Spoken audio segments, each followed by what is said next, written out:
Hello, everybody. Uh, Thank you for being patient and allowing me to take an extra day to get better and cure my illness. Um, don't want to go into much detail on that, but I am better. I'm feeling better. I'm still not 100%, but I am here. Just wanted to start off with the Lord's Prayer here. Our Father, who art in heaven, hallowed be thy name. Thy kingdom come, thy will be done on earth as it is in heaven.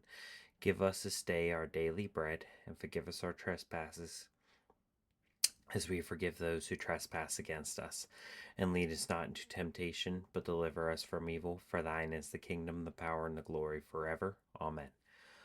And you will know, I think it was Saturday, if you were able to watch that. I think I posted Sunday, but if you were able to watch that Saturday or Sunday, that was straight out of Matthew chapter 6. And that's where I got the Lord's Prayer from. So I want to start off the daily Bible verse of the day, and it comes from 1 John chapter 2, verse 6. It says, "Whoever says he abides in him ought to walk in the same way in which he walked."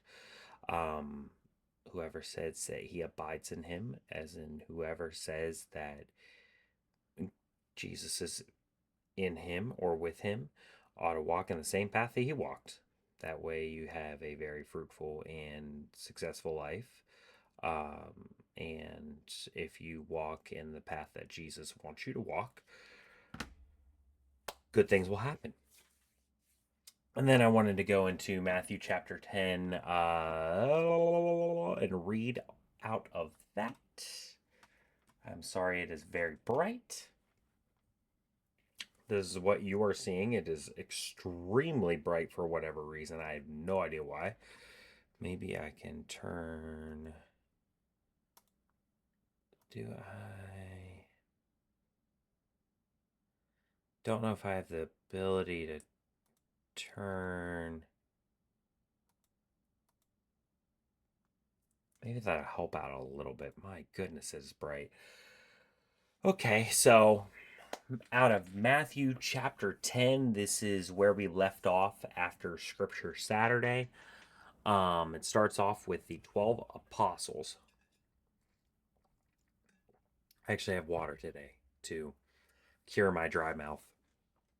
And Matthew chapter 10, verse 1 says, "And he called him his 12 disciples and gave them authority over unclean spirits to cast them out and to heal every disease and affliction."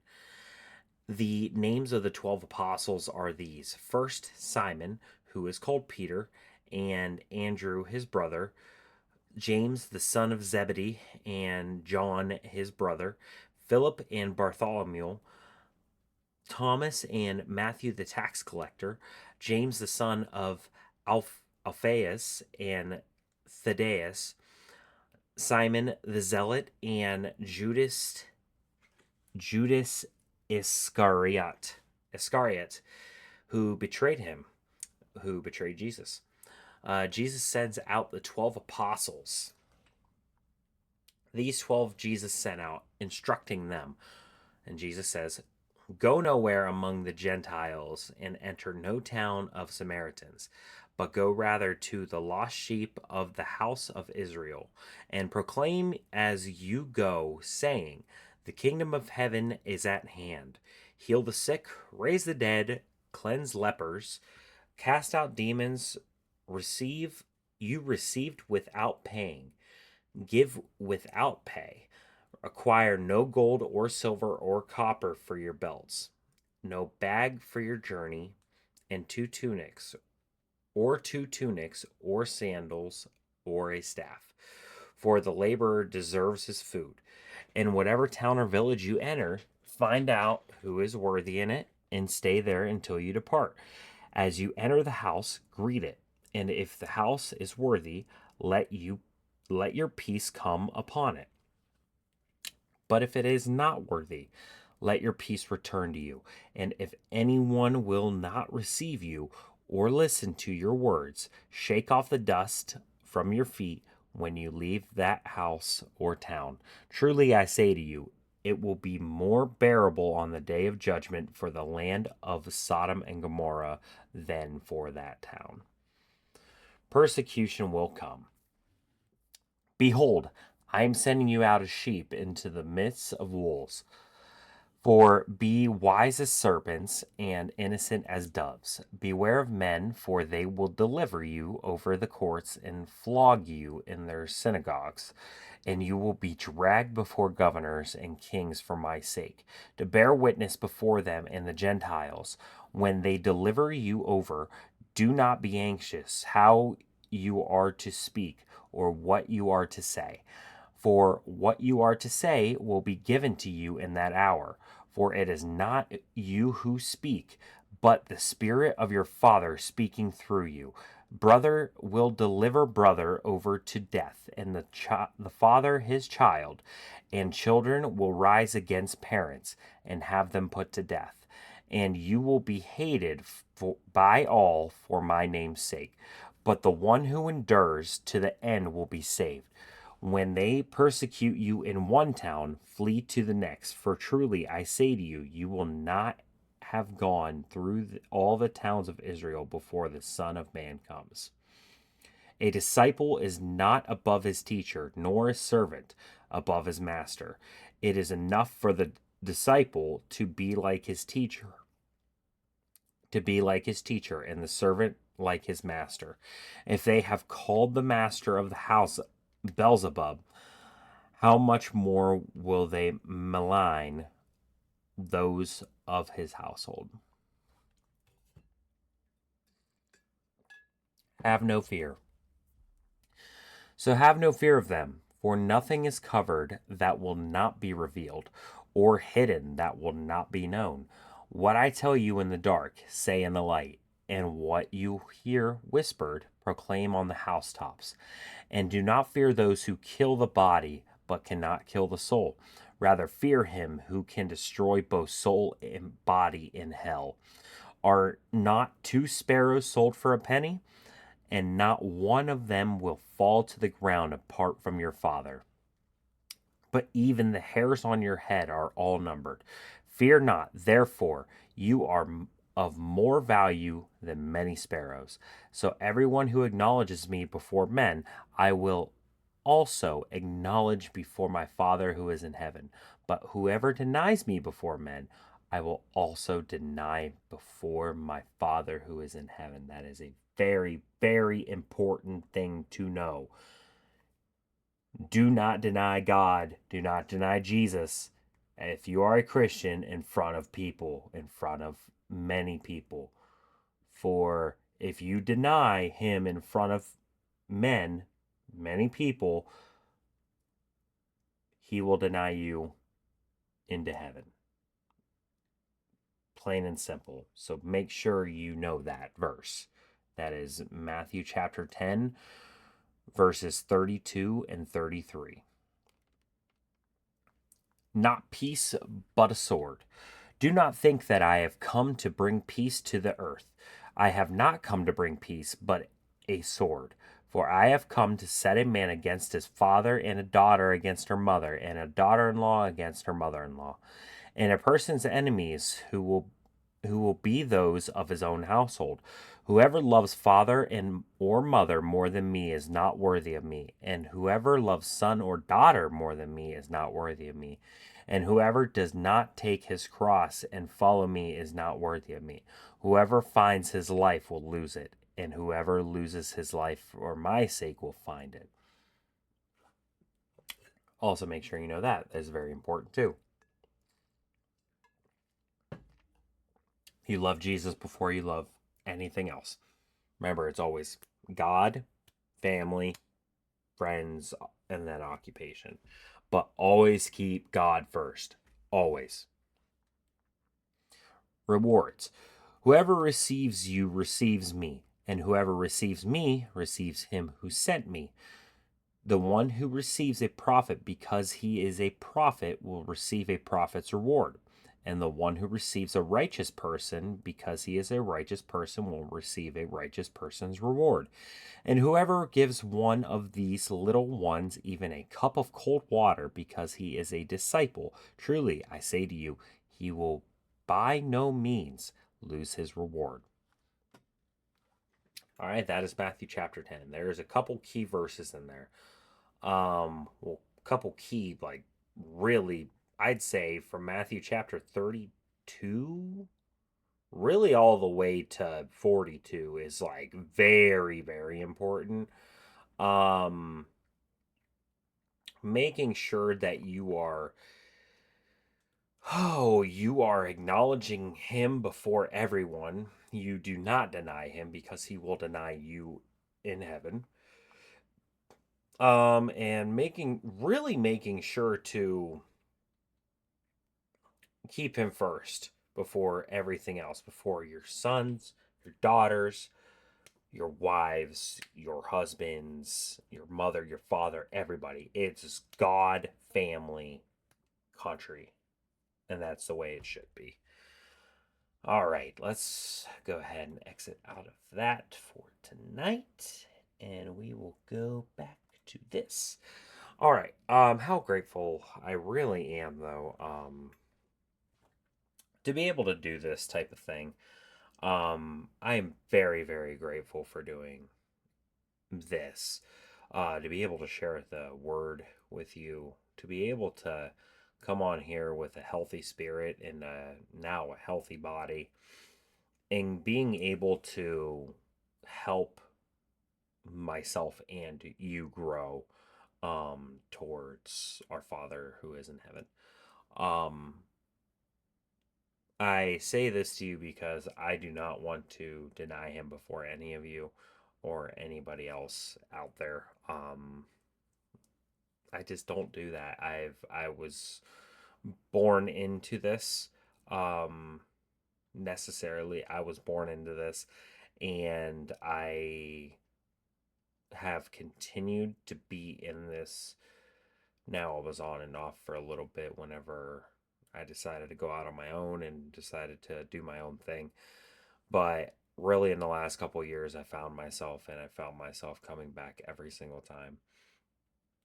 I'm grateful that I was actually able to be exposed to Christianity and the Bible and everything whenever I was young. Because without being exposed to it young, I don't know if I would have been exposed to it being, as old as I am now at 30. I am grateful for, like I said, being able to share this all with you guys. Because if there's anybody that I can reach to um, even have a conversation with, to have the ability to share the word of God with, or even to share the fact that there's a Bible app that you can download on your phone for free and you can read it every single day. I find it so inspiring to be able to sit there and get a notification at 8 a.m., the daily Bible verse, and being able to read it right from my phone, and then coming on here and being able to read the Bible word for word. It's very, very amazing, and one reason I'm very thankful for technology is for this reason specifically. And I can't tell you how grateful I am to be able to live in this era, in this world, and being able to share it on a platform like this that goes out to however many people can see it. Because, YouTube will probably not try to push it out because the YouTube algorithm, but let's be honest, there's a lot of good things that I don't, it's it's so hard to sit there and be able to express how awesome it is to be able to share this. But sorry, I got distracted there for a second. YouTube probably won't push this out to many people because of the fact that they like entertainment. And if you're not big and you don't wow everybody, they won't push it out to other people. And for me to just sit here and talk about things like this, they're probably going to try to censor it from a lot of people, I'm going to be honest. But the more people it gets pushed out to, the more I can do this type of thing, and the more I can just talk about, being a Christian and hopefully being able to touch people's hearts. But if you're still with me on this, go ahead, like, comment, and subscribe. Subscribing is free, and if you unsubscribe at any time, that's also free. It just helps the channel out, helps the channel grow, and comments and likes gets it out to more people to show that the algorithm will push it out to other people. So if you can, go ahead, like, comment, and subscribe. That'd be great. But now to push it over to football. Kevin Stefanski finally did it. And we were buyers at the trade deadline. Are we sure about that? And some of the things to expect on Sunday versus the New York Jets. Oh, Kevin. You silly boy, you finally gave up the play calling. For the second year in a row, Kevin Stefanski has given up the play calling duties because he finally either heard the noise or Jimmy Haslam was threatening him of his job if he did not give up the play calling. I see this as a positive for the team. I see this as a huge positive for Tommy Rees. But there's one thing I don't see this being a positive for, and that's potentially for any other quarterback in the quarterback room. So it is said that any quarterback under Stefanski's play calling, once they get out from under it, they start balling out. And I just have to say, Shedeur, Bailey Zappi, if Dillon Gabriel starts balling out, you're not going to see any playing time for the rest of the year. Now, this could be a good thing for Shedeur or Bailey Zappi. Because if Dillon Gabriel still struggles, even when he's not having play calls from Stefanski himself, you could see him pulled very early from this game. If not by next week against the Ravens. Which, honestly, I wouldn't be mad about. But, like I said from the beginning, I just want one of these guys to be good. But who knows? I could be completely wrong. Neither of these guys could be good, and we'll just be stuck in another quarterback frenzy where we are trying to find a quarterback again and again and again. But Kevin finally did it. And what I finally thought was going to happen was we were going to make moves at the trade deadline, because there were reports going out from Adam Schefter himself saying that we were going to be buyers at the trade deadline. The only thing that happened was we sent Joe Tryon-Shoyinka in a 7th round pick, and we got a 6th round pick. Now, I understand you're 2-6. There's not a lot of hope left for the rest of the season unless you make some miracle run towards the playoffs. And that's at like the 0.5% chance that would happen.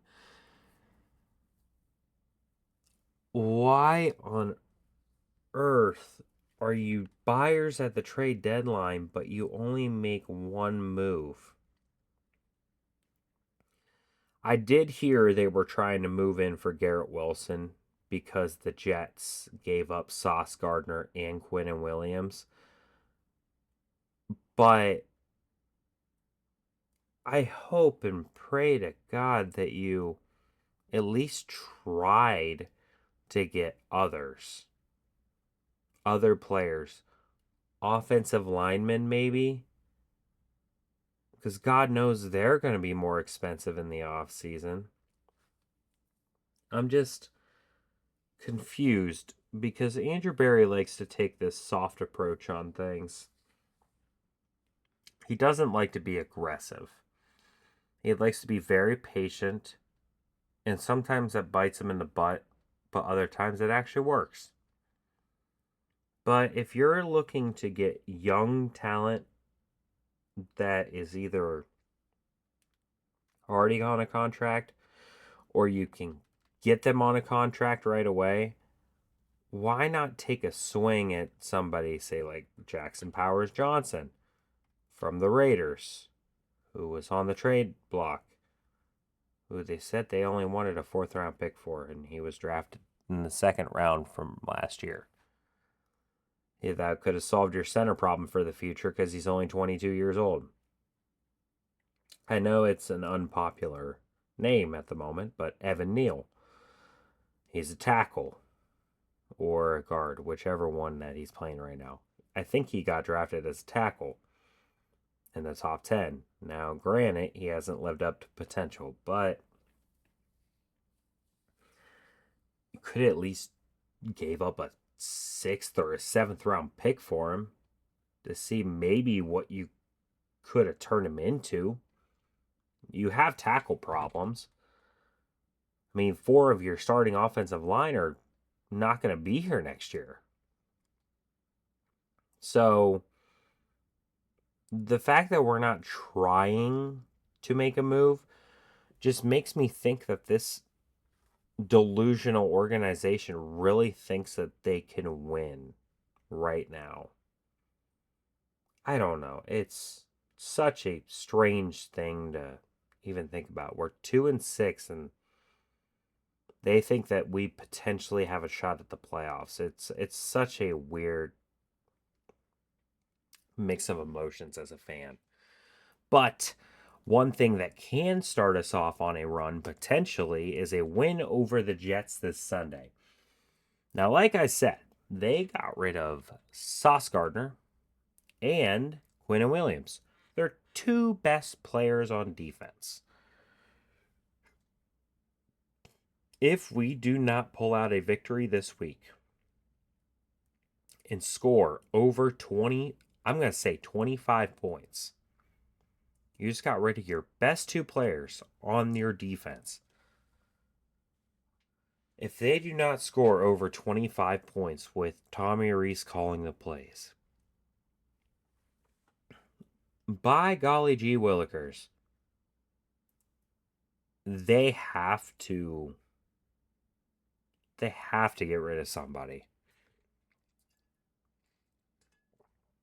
Even if we've only scored like 6 by halftime, you got to make a change somewhere. Make a change at quarterback. If Dylan Gabriel only has you having 6 points by halftime, you need to make a change at quarterback because obviously something is not going right with the quarterback. But something has to change if you cannot win this game. I don't care if they have Garrett Wilson and Breece Hall on offense. There's no excuse that you need for losing this game. Your defense is all level, all pro. It's championship level defense. If you can't score more than 25 points on this lackluster of a defense, there's something wrong.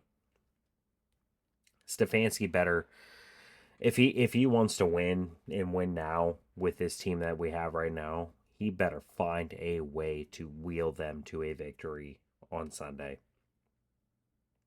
Or else I would say that Jimmy and D Haslam need to let him go. because there's no reason why you need to lose to this Jets team. They are in full tank mode, and if you lose to them, that is just a sad, sad loss.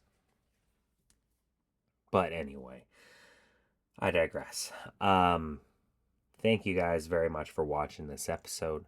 Thank you for being patient with me as I'm getting through this illness. And I really hope you guys have a wonderful rest of your night or day whenever you are watching this. Thank you very much. I love you all, and I am praying for you all. Rock on, rock out, peace.